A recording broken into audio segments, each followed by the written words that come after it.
महानगर छात्र सम्मेलन में शामिल हुए मुख्यमंत्री पुष्कर सिंह धामी। मेधावी छात्र छात्राओं को किया सीएम धामी ने सम्मानित। कहा, एबीवीपी आज भारत का ही नहीं बल्कि विश्व का सबसे बड़ा छात्र संगठन।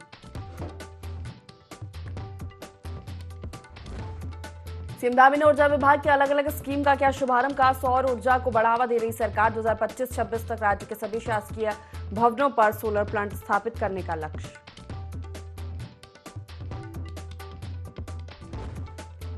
कांग्रेस की हार की अलग सिंह रावत ने बताई वजह। कहा, सीनियर नेताओं को लड़ना चाहिए था चुनाव। आगामी चुनाव एकजुट होने से मिलेगी जीत।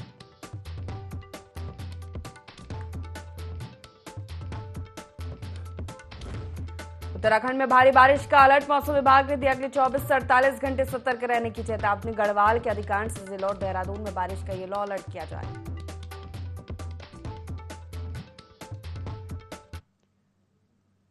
नमस्कार, बहुत स्वागत है आपका देवभूमि लाइव देख रहे हैं आप। मैं हूं आपके साथ प्रशिता शर्मा। बुलेटिन की शुरुआत करते हैं खास खबरों के साथ। प्रदेश के सबसे बड़े महाविद्यालय डीएवी बीजी कॉलेज और देहरादून में अखिल भारतीय विद्यार्थी परिषद की ओर से महानगर छात्र सम्मेलन का आयोजन किया गया।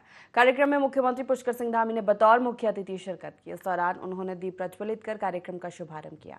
मुख्यमंत्री पुष्कर सिंह धामी ने इस दौरान मेधावी छात्र छात्राओं को पुरस्कार देकर सम्मानित किया। सीएम ने कार्यक्रम की सराहना करते हुए कहा कि प्रतिभाओं का सम्मान करने से नई ऊर्जा का संचार होता है, साथ ही उन्हें आगे बढ़ने के लिए भी प्रेरित करता है।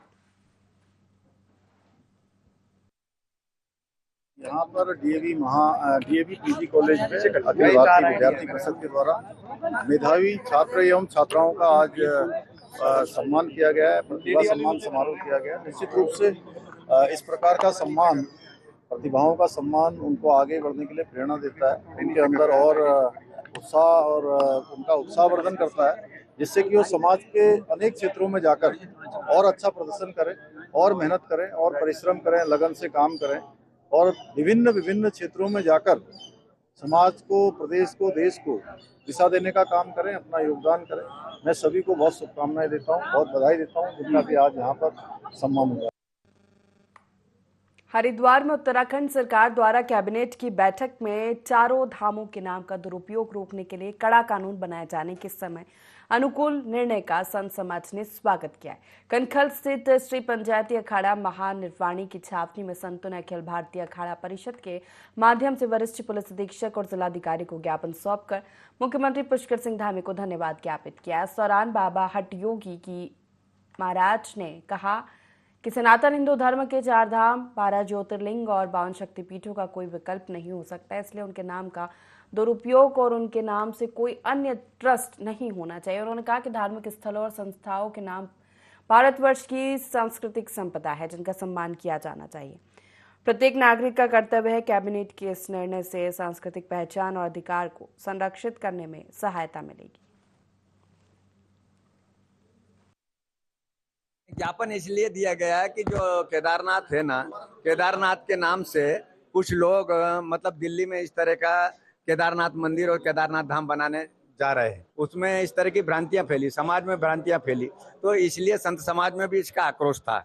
और आक्रोश होने के कारण हम मुख्यमंत्री जी से भी बात करी और उन्होंने भी कहा, गुरुजी मैं इसका जल्दी ही इसके लिए सख्त वो कानून बनवाऊंगा और करूंगा, ताकि इस तरह का दुरुपयोग कोई लोग नहीं करे। 4 धाम है, 12 ज्योतिर्लिंग है, 52 पीठ है। विशेष प्रतिष्ठित मंदिर हैं, 4 धाम हैं, जैसे महत्वपूर्ण विषय पर कई जगह कॉपी करने का प्रयास किया जा रहा है, तो वो हमारे धार्मिक मूल्य और मान्यताओं के लिए एक प्रकार से कहा जाए तो वो बहुत ही संवेदनशील है।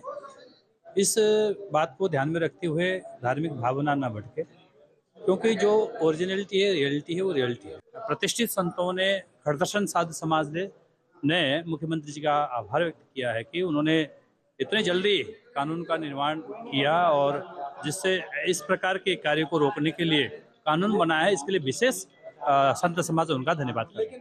कैबिनेट ने निर्णय लिया कि उत्तराखंड के जो चारों धाम हैं उसके नाम के दुरुपयोग को रोकने के लिए कि ये कानून बनाया जाएगा।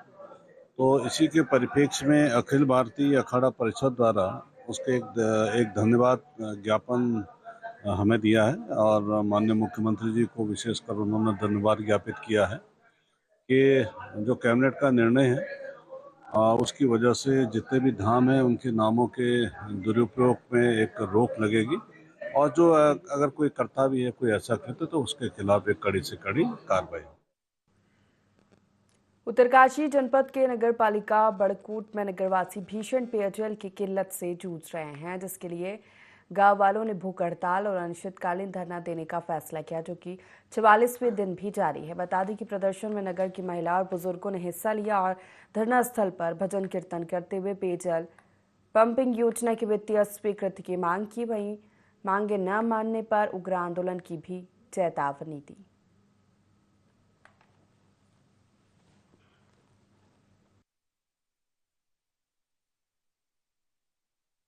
सरकार गहरी नींद में सो रही है।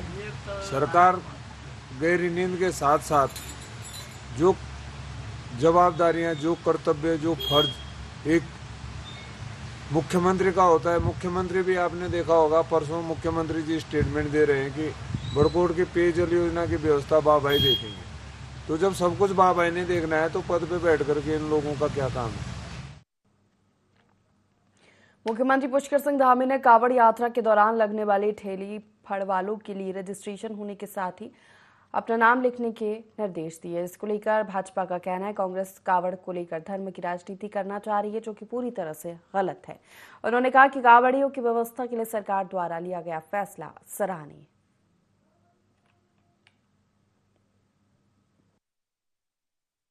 कांग्रेस के पास इस वक्त कहने के लिए और करने के लिए कुछ नहीं है। मुझे लगता है कि उनको हर बात में कोई ना कोई मुद्दा नजर आता है। धर्म की आड़ में भी वो मुद्दे ही ढूंढने की कोशिश करते हैं। जो पुष्कर सिंह धामी जी ने जो निर्णय लिया है कि तमाम हमारे दुकानदार जो ठेली फड़ वाले होंगे अपने ठेली के ऊपर अपना नाम लगाने का काम करेंगे और जो रजिस्ट्रेशन उन्होंने नगर निगम, नगर पंचायत, नगर पालिकाओं से किया है उसको लिखने का काम करेंगे, तो इसमें गलत क्या है। कम से कम यहाँ पर जो हुड़दंगी जो दंगा करते थे वो उन लोगों से तो बचेंगे। जो हमारा यात्री यहाँ पर पहुंच रहा है, जो कावड़ लेकर के पहुंच रहा है, कम से कम उसको सुरक्षा और सुविधा देने का काम जो सरकार कर रही है, मुझे लगता है कि वो बेहतर काम है। और पुष्कर सिंह धामी जी ने जो निर्णय लिया है उसके ऊपर अगर कांग्रेस अपनी धर्म की राजनीति करना चाहती है तो मुझे लगता है इससे बड़ा निंदनीय काम कोई नहीं होगा, क्योंकि साल भर में ये हमारे सावन के महीने में ये कावड़ चलती है और कावड़ियों की सुरक्षा के लिए, उनकी व्यवस्था के लिए अगर सरकार कोई ना कोई ऐसे निर्णय लेती है, अगर उसमें भी वो अपनी राजनीति ढूंढने की कोशिश करते हैं तो ये बहुत ही गलत है। पिछले 7 और 8 जुलाई को खटीमार क्षेत्र में आई बाढ़ आपदा राहत राशि नहीं मिलने से खटीमार क्षेत्र के ग्रामीणों ने तहसील परिसर में उप जिलाधिकारी कार्यालय के सामने धरना प्रदर्शन किया, जहां इतने दिन बीत जाने के बाद भी आपदा प्रभावित लोगों को आपदा राशि प्रशासन द्वारा आवंटित नहीं होने से ग्रामीणों में काफी आक्रोश है। वहीं कुछ अपात्र लोगों को भी संबंधित अधिकारी द्वारा चेक वितरित किए गए। इस अवसर पर उप जिलाधिकारी रविंद्र सिंह बिष्ट का कहना है कि उनके द्वारा लगभग 14,000 परिवारों को 5,000 की धनराशि आवंटित कर दी गई है और कुछ अपात्र लोगों के द्वारा चेक लिया गया था। इनमें से कुछ लोगों ने चेक वापस कर दिए हैं। अभी पटवारी के द्वारा सर्वे कराया जा रहा है।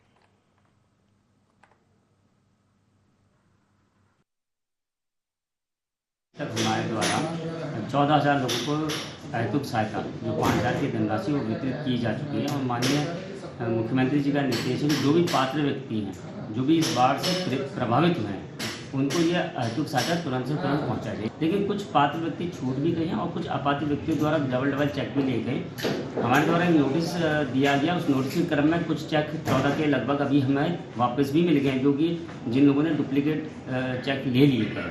और जो पात्र व्यक्ति छूट गए हैं उनका हम सर्वे कर रहे हैं। उस सर्वे के बाद हम 2 दिन हमारा और सर्वे चलेगा। पात्र व्यक्ति छूट गए हैं उनको हम चेक वितरण का कार्य शुरू करेंगे। मुख्यमंत्री पुष्कर सिंह धामी ने कहा कि नीति आयोग और मुख्यमंत्री कॉन्क्लेव में हम राज्य से जुड़े मुद्दों पर बात करेंगे। हमारी 13 करोड़ 25 लाख जनसंख्या भले हो, लेकिन पर्यटन और तीर्थयात्रा को मिलाकर 8 करोड़ से अधिक लोग आते हैं। लिहाजा हम जैसे राज्यों के लिए विकास के मॉडल का फॉर्मूला अलग होना चाहिए, बजट भी अलग। पूरे देश के लिए केवल एक ही योजना न बने। हमारी कुछ नदियां पहले सदा नीरा थी, लेकिन आज सूख गई है। हम उन्हें एक दूसरे से जोड़ने का काम करेंगे।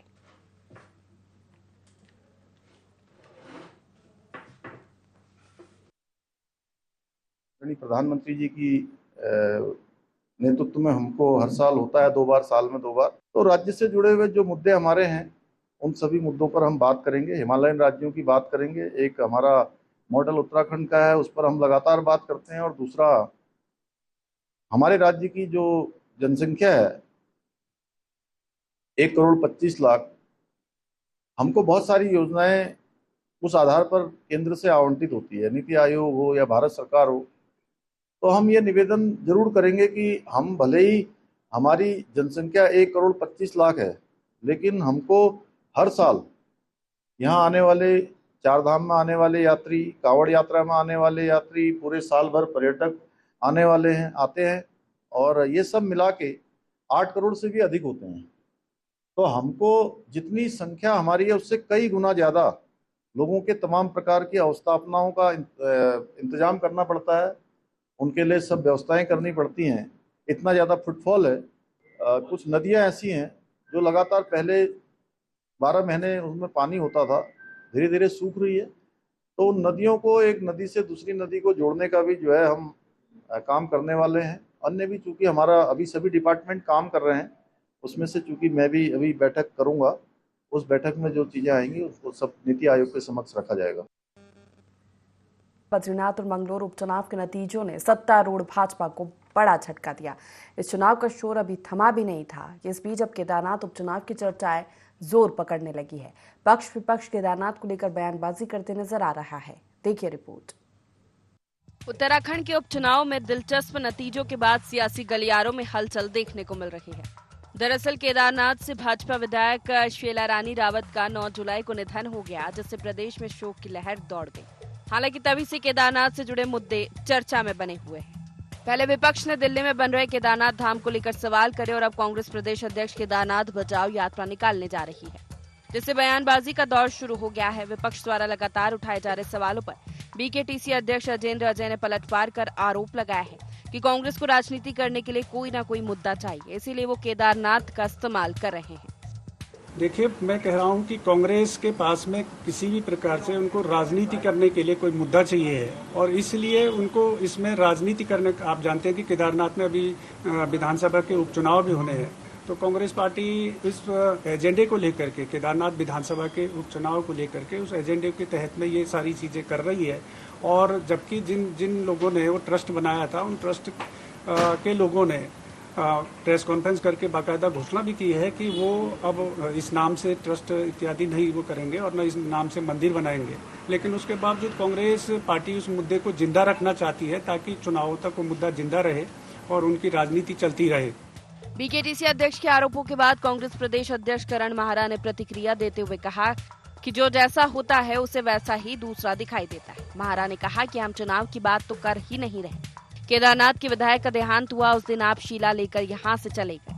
वहीं जिस दिन 5 जवान शहीद हुए, उनकी अंत्येष्टि हो रही थी, उस दिन मुख्यमंत्री दिल्ली में शिलान्यास कर रहे थे। इसका उत्तर उन्हें देना चाहिए। हम तो विपक्ष के लोग हैं, जो चीज गलत होगी उसे रोकने की कोशिश करेंगे। जो जैसा होता है उसको दूसरा भी वैसे ही दिखाई देता है। हम केदारनाथ के चुनाव की बात तो कर ही नहीं रहे। आपको सोचना चाहिए था कि जिस दिन केदारनाथ की सम्मानित विधायक का देहांत हुआ, उस दिन आप यहाँ से शिला लेके चले गए दिल्ली के मंदिर के शिलान्यास के लिए।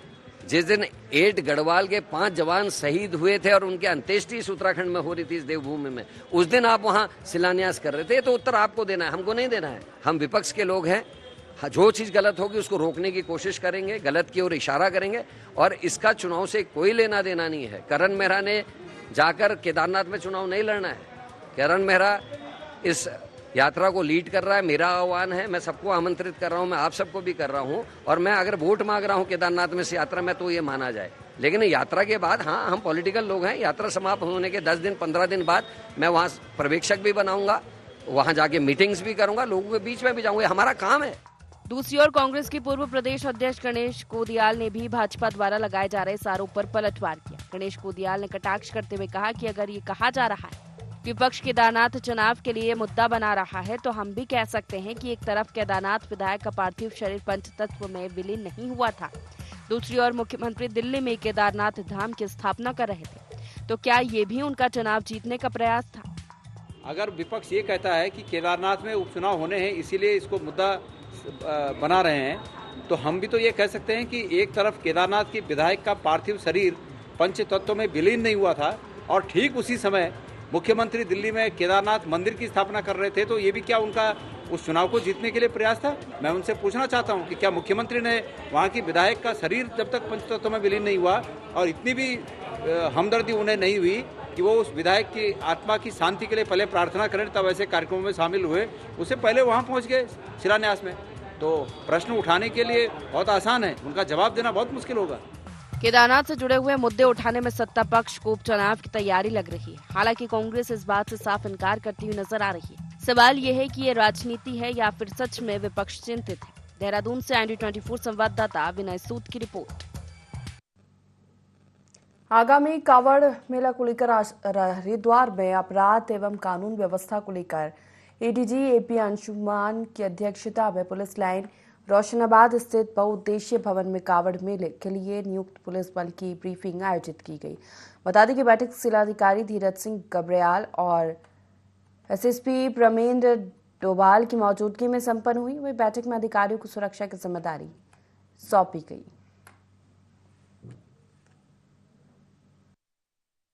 क्षेत्र को हम लोगों ने 21 सुपर जोन और 54 जोन में और 176 सेक्टर्स में बांटे हैं। करीब 7,000 के आसपास हम फोर्स लगा रहे हैं, जिसमें हरिद्वार के अलावा पौड़ी, टेहरी और देहरादून में भी फोर्स लगेंगे।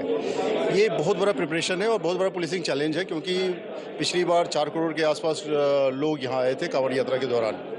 हम लोगों की कोशिश है कि ये जो कांवड़ यात्रा है बिल्कुल सुचारू रूप से चले, उसी को लेकर आज हम यहाँ ब्रीफिंग करने वाले हैं। तो हमारी एक सिक्योरिटी स्कीम है, हम उसके तहत कार्य करेंगे। फोर्स की ब्रीफिंग है और साथ ही साथ हमारे जितने सेक्टर और जोनल मजिस्ट्रेट हैं उनकी भी फोर्स के साथ एक ब्रीफिंग है। उसका उद्देश्य सिर्फ यही है कि जो हमारे कांवड़ की ड्यूटी पे लगे हैं उन मजिस्ट्रेटों की, जो हमारे सेक्टर ऑफिसर्स हैं, पुलिस ऑफिसर्स के साथ एक मुलाकात हो जाए, आपस में हेलो हाय हो जाए, उसके बाद नंबर्स वगैरह शेयर करें, ताकि ज़रूरत पड़ने पर और आज से जब ड्यूटी लगती है, जिन स्थानों पे इनकी ड्यूटी लगती है, लगातार जितने भी स्टेक होल्डर्स हैं उनके साथ वो मीटिंग कर लें।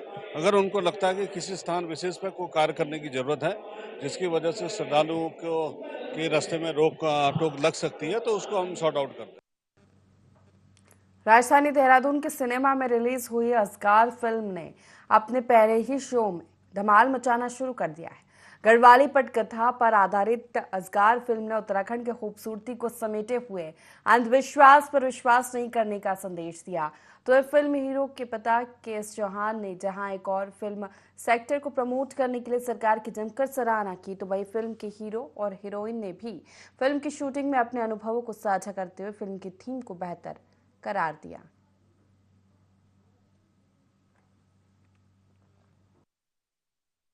पिक्चर बहुत ज्यादा सुंदर थी, अच्छी मैं फर्स्ट गढ़वाली फिल्म और बहुत सरल थी, अच्छे से समझ में आ रही थी और जो दिखाया गया है वो इतना सत्य है और इन लोगों की रिलीजियस फीलिंग्स जो पहाड़ में एग्जैक्टली होती हैं वो उन्होंने दिखाई है। पूरा उन्होंने गढ़वाल का दिखाया है, जो छोटी सी छोटी चीजें, कुछ भी आर्टिफिशियलिटी नहीं थी और संगीत से लेके एक एक किरदार ने बहुत खूब निभाया। We wish all the success to the movie and congratulations to the entire team. It was a beautiful movie. इस फिल्म का नाम असगार है और ये सुपरनैचुरल हॉरर थ्रिलर है और ये एक उत्तराखंड की फिल्म है और ये उत्तराखंड सिनेमा के लिए एक बहुत ही अच्छी बात है कि आजकल जितनी भी जो फिल्म्स जो बन रही है, उत्तराखंडी फिल्में बन रही है, उनका लेवल बहुत ही ऊपर जा चुका है और वो आप ये वाली फिल्म देख के आपको पता चल जाएगा। नहीं, अच्छी है, फिल्म में बन रही हैं, उसमें प्रेम के फिल्में भी बन रही हैं, सब्जेक्ट उनके, और ये अब सस्पेंस की फिल्में भी बनने लग गई हैं। ये फिल्म भी विश्वास और अंधविश्वास के बीच झूलती हुई कहानी है, तो लोगों को पसंद आ रही है, आई है, जैसा कि हॉल में देखने से पता लग रहा है। अलग एक सब्जेक्ट आ रहा है गढ़वाल कुमाऊं के रिफ्ट पर, क्योंकि कोई को मना भी करे लेकिन गढ़वाली कुमाऊनी समाज में कहीं ना कहीं आपस में एक दूसरे के प्रति रिफ्ट जो है, उस पर गढ़ कुमाऊं नाम से एक अलग तरह की फिल्म आ रही है जिसमें गढ़वाली भाषा भी है और कुमाऊनी भाषा भी है। सेम फिल्म में, मतलब गढ़वाली परिवार में गढ़वाली बोली जा रही है, कुमाऊनी परिवार में कुमाऊनी बोली जा रही है, एक ही फिल्म में। तो एक गढ़ कुमाऊं नाम से एक बहुत अलग फिल्म आ रही है। ये थ्रिलर मूवी है, मैंने पूरी मूवी देखी है और इसमें भी एक अंधविश्वास जैसे होता है किसी चीज को, उस अंधविश्वास को दिखाया गया कि अंधविश्वास पे आपको विश्वास नहीं करना चाहिए और एक पलायन का जो दर्द है उसको भी इसमें उखेरा गया है। तो निश्चित रूप से भी ये मूवी आप लोग देखेंगे तो बहुत ही कमाल की मूवी है। हाल ही में लोकसभा और विधानसभा उपचुनाव संपन्न हुए हैं, जिसको लेकर हरक सिंह रावत ने कहा कि हम 2 कारणों से लोकसभा चुनाव हारे हैं। पहला कारण ये कि चुनाव पहले चरण में हुआ, अगर चुनाव तीसरे चरण में होता तो हम चुनाव जीत जाते, और दूसरा ये कि अगर हमारे सीनियर नेता चुनाव लड़ते तो नतीजा कुछ और होता, तब हम लोकसभा चुनाव में 2 या 3 सीट जरूर जीतते थे। बता दें कि हरक सिंह रावत ने आगे कहा कि हम मंगलौर और बद्रीनाथ उपचुनाव जीते, अगर हम लोकसभा में भी इसी तरह कार्य करते तो हम लोकसभा चुनाव भी जीतते। वहीं हमें मंथन करने की आवश्यकता है।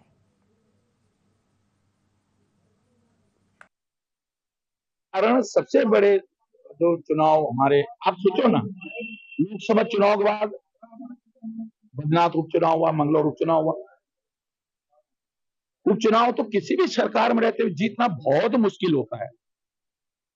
पूरी प्रदेश सरकार ने ताकत लगाई, पूरे गुंडागिर्दी की, धन बल साम दाम सब कुछ अपनाया, फिर भी हम जीते ना।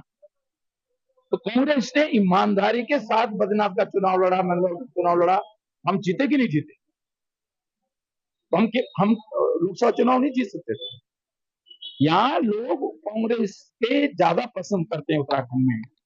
अगर आज कांग्रेस हार रही है, भाजपा जीत रही है, तो भाजपा नहीं जीत रही है, कांग्रेस हार रही है। हमें अपनी कमियां को देखना चाहिए। हमें कमियां है, हम जैसे हमने बद्रीनाथ में मेहनत करी, ऐसी मेहनत लोकसभा में करें हम, ऐसे ही अगर एकजुट होकर हम चुनाव लड़े, कांग्रेस हर चुनाव जीत सकती है।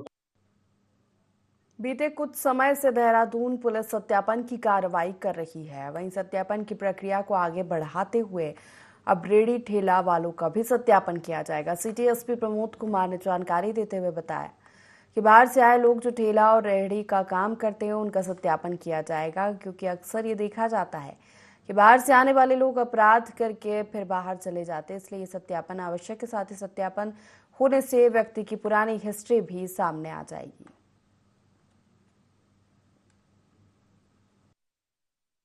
पुलिस के द्वारा जो है हमारे विभिन्न थाना क्षेत्रों में जो ये रेहड़ी वाले हैं और ठेली वाले हैं, तो लगातार इनका भी, और इसके अलावा जो भी हमारी ऐसी बस्तियां हैं कि जहां से बाहर से लोग आके जो बस गए हैं, या ऐसे व्यक्ति जो कि यहाँ पे बाहर से आके बसे हैं और कोई अपनी जो है कामकाज यहाँ पे कर रहे हैं, तो लगातार उनका जो है वेरिफिकेशन किया जा रहा है। और देखिए, वेरिफिकेशन का उद्देश्य हमारा यही है कि ये पता करना कि अगर कोई आपराधिक प्रवृत्ति का व्यक्ति तो यहाँ नहीं छुपा हुआ है, और जो पता चले कि बाहर से कोई संगीन अपराध वांटेड है या करके आ रखा होगा और यहाँ पे वो आश्रय किसी प्रकार से दे रखा होगा या छद्म रूप से किसी और कार्य उसके द्वारा किया जा रहा होगा। सतयुग के श्रवण कुमार से प्रेरित होकर हरियाणा के भिवानी से अशोक कुमार उनके 2 भाई अपने माता पिता को कंधे पर बिठाकर कांवड़ यात्रा करवा रहे हैं। बता दें कि 22 जुलाई से कांवड़ मेला शुरू होने जा रहा है, जिसकी वजह से हरिद्वार की सड़कों पर सैकड़ों की तादाद में कांवड़िए हर की पौड़ी से गंगा जल भरकर अपने गंतव्य की ओर जाते देखे जाएंगे।